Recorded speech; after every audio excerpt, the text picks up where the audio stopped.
Biology இன் தமிழ் கோர்வை channel சார்பாக அனைவருக்கும் வணக்கம். என் பெயர் Kannadasan. Today I am going to present my video on asexual reproduction part 2 in botany.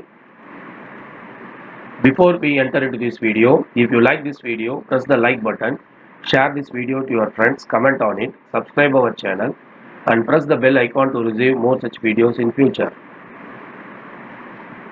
Here in the description I gave the link for asexual reproduction part 1 video. Please go through it first, then come to this video so that you are able to easily establish the connection between the concepts. And in this video we are going to cover two topics. One is vegetative reproduction by roots and vegetative reproduction by underground stems. The question here arises whether asexually produced young ones are clones or not. Answer is yes. The individuals formed by this method are morphologically and genetically identical and are called as clones. Suppose you take a sugarcane plant and you cut it into pieces along with its nodes and plant it and they are producing a new plant. Surely all the plants are genetically identical, so they can be called as clones. Here I would like to stress upon one more information. The clone is the word is not only applicable to individual organism but also to the molecule, like molecular cloning we are going to learn, and there is cellular cloning. Okay, a bacteria undergo binary fission and produce two cells, so cellular cloning take place there. Okay, so the clone is the word which is applicable to wherever identical structures are present in biology. Vegetative reproduction means any vegetative part of a plant produce a new plant, then it is called as vegetative reproduction. It is also a type of asexual reproduction. Usually it is produced by the bud, like embryo. Okay, bud like a embryo. Okay, so it grows into a complete plant and produce root, stem and leaf.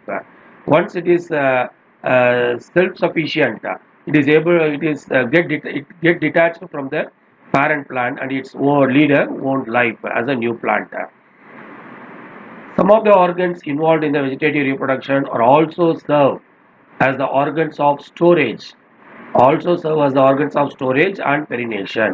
Perennation, it is the ability of the and a particular part of a plant to overcome the unfavorable condition. And once the favorable condition comes, it is able to produce a new plant. That is called as perennation. During the perennation, nutrients can be supplied. Nutrients can be supplied from the storage part. The unit of reproductive structure used in vegetative propagation, propagation is called as reproductive propagules, otherwise called as diaspores. So the question can be asked as what are propagules or diaspores. So you can create such type of questions then and there when you are studying, so that you are able to remember properly, because whenever you create such type of question, mind become alert, so you are able to remember properly. The roots of some plants develop vegetative adventitious buds on them. Adventitious buds. Buds are usually produced by the shoot system. When it is produced by the root system, it is called as adventitious. Example: Moreya, Dalbergia, Millingtonia. For all these plants, I am going to show the picture. So I am going to develop the visualization skill for the students. Please make utilize of it. Moreya Quenji is its full scientific name.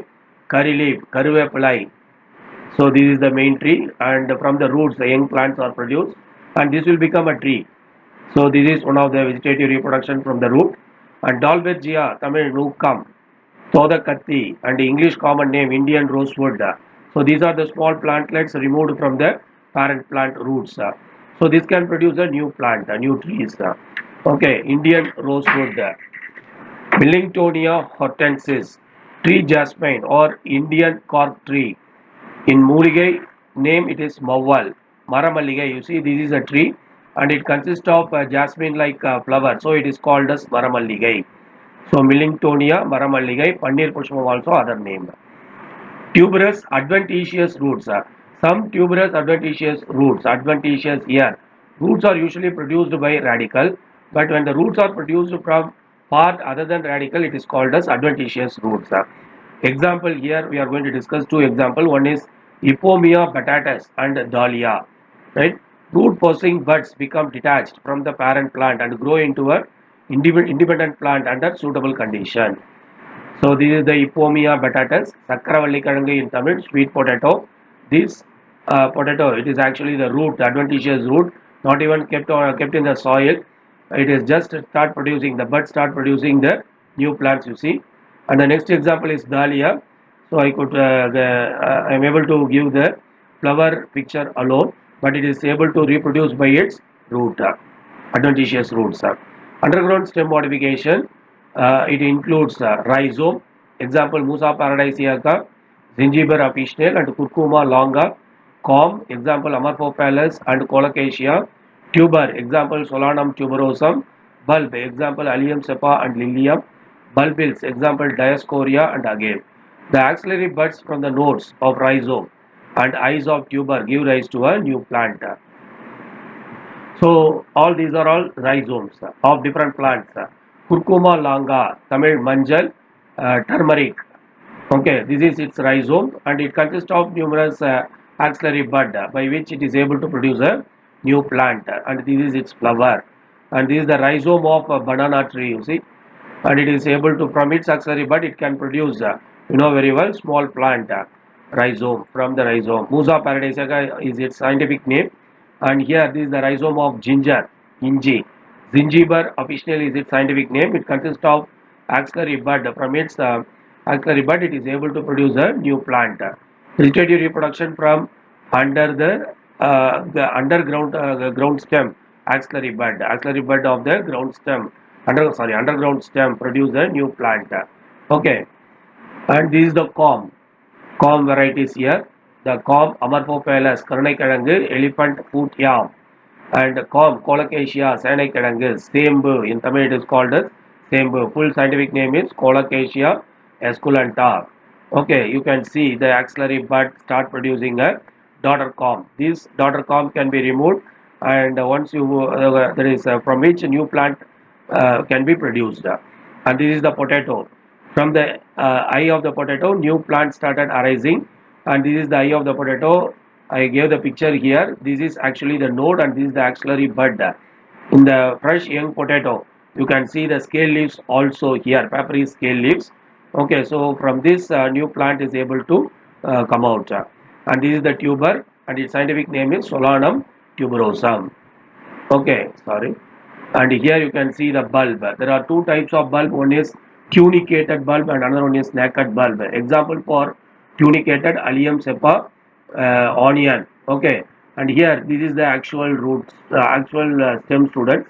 This is the actual stem, and it produces adventitious roots. You see here, this is the actual stem. It produces adventitious roots, and here you can see the lateral bud, within the onion, and it start producing the new daughter bulbs.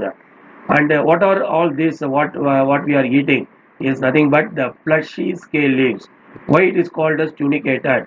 In order to that is prevent it from the water loss, the dry scale leaves are surrounding, enveloping the fleshy scale leaves, so they are called as tunicated, right? And here it is naked, no such dry scale leaves are present. The naked scale leaves are fleshy, and from its axillary bud the again new plant arise from this new there is axillary bud. So here it is called as naked. Example lilium ali,